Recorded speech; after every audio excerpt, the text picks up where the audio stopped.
Baik, Assalamualaikum warahmatullahi wabarakatuh. Waalaikumsalam warahmatullahi Selamat wabarakatuh. siang, kami dari kelompok 3 program Teknik Industri Universitas Pelita Bangsa yang akan mempresentasikan hasil studi kelayakan bisnis usaha telur asin berdasarkan aspek manajemen. Pada kesempatan ini, kami akan menjelaskan hasil analisis kelayakan usaha produksi telur asin milik Pak Amin dengan kapasitas 500 butir per hari. Yang pertama adalah kita akan membahas mengenai pendahuluan latar belakang rumusan masalah.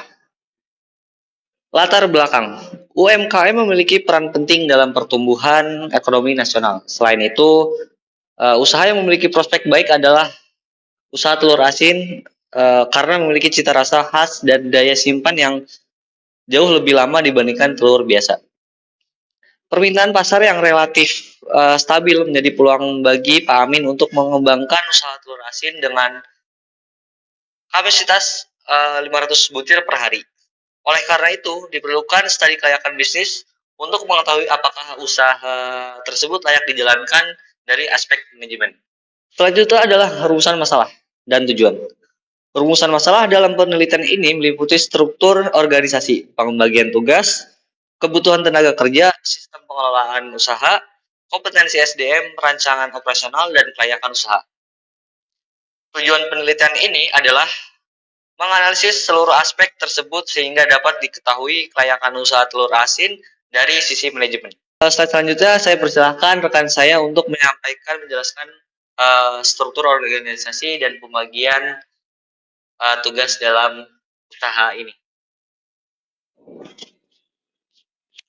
Oke, di sini saya Ahmad Syakib Fabio akan membahas tentang pembahasan yaitu yang berisi struktur.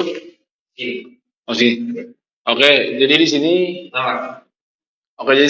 di sini saya Ahmad Syakib Fabio akan membahas tentang struktur, tugas, SDM dan operasional. Lanjut ke next berikutnya. Oke, di sini struktur organisasi itu kita membuat udah sangat fungsional yang sesuai dengan skala UMKM yang kita wawancarain, yaitu Pak Amin bertindak sebagai pemilik sekaligus pimpinan usaha. Di bawahnya terdapat 3 bagian utama, yaitu produksi, pemasaran, serta administrasi dan keuangan. Struktur ini sederhana namun mampu mendukung kegiatan usaha secara efektif. Lalu yang kelima ada pembagian tugasnya. Di sini pemilik usaha ada 4 tugas, itu menyusun rencana bisnis, mengawasi jalannya operasional, mengendalikan keuangan usaha, lalu memutuskan strategis. Lalu ada produksi, pemasaran, dan admin dan keuangan. Di sini semuanya mempunyai tanggung jawab dan tugasnya masing-masing. Ada pemilik usaha, produksi, pemasaran, dan admin keuangan. Lanjut, Tim.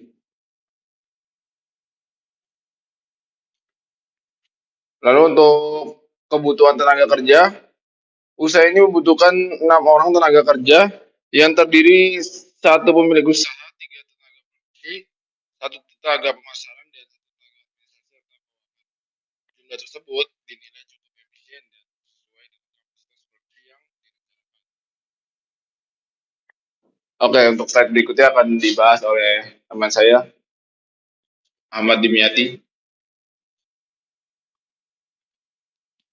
Baik, selanjutnya saya akan membahas tentang sistem pengelolaan usaha yang dikelola oleh Pak Amin, yaitu sistem POAC. Di dalam pengelolaan usaha digunakan fungsi manajemen POAC, planning atau perencanaan, dilakukan untuk menentukan target usaha. Organisasi dilakukan dengan pembagian tugas yang jelas. A-nya, actuating, merupakan pelaksanaan seluruh kegiatan usaha. Sedangkan C-nya itu controlling, dilakukan untuk memastikan bahwa seluruh kegiatan berjalan sesuai rencana.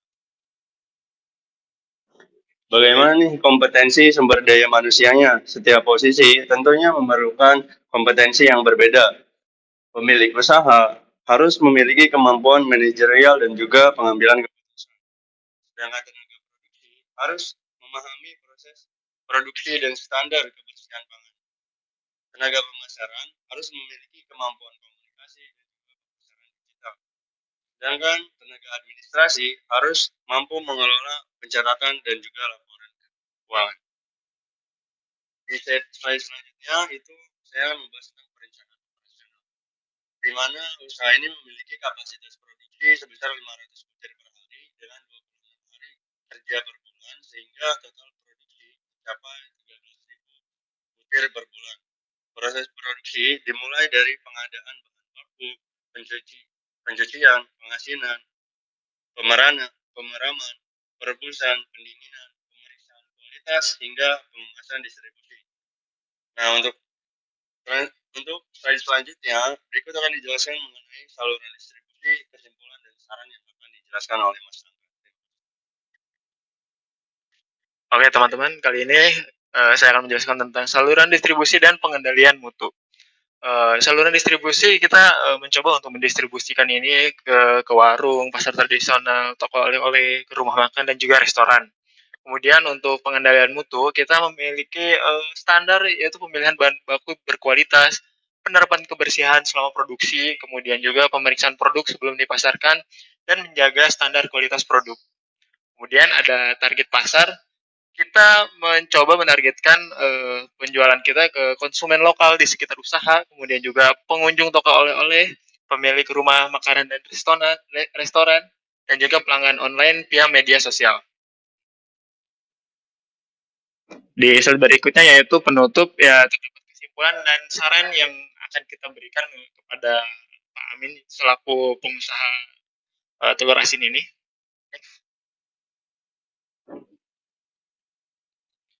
Kesimpulan kelayakan aspek manajemen. Usaha produksi telur asin milik Pak Amin dinilai layak untuk dijalankan karena struktur organisasi sederhana namun jelas, memungkinkan koordinasi dan pengawasan berjalan dengan baik.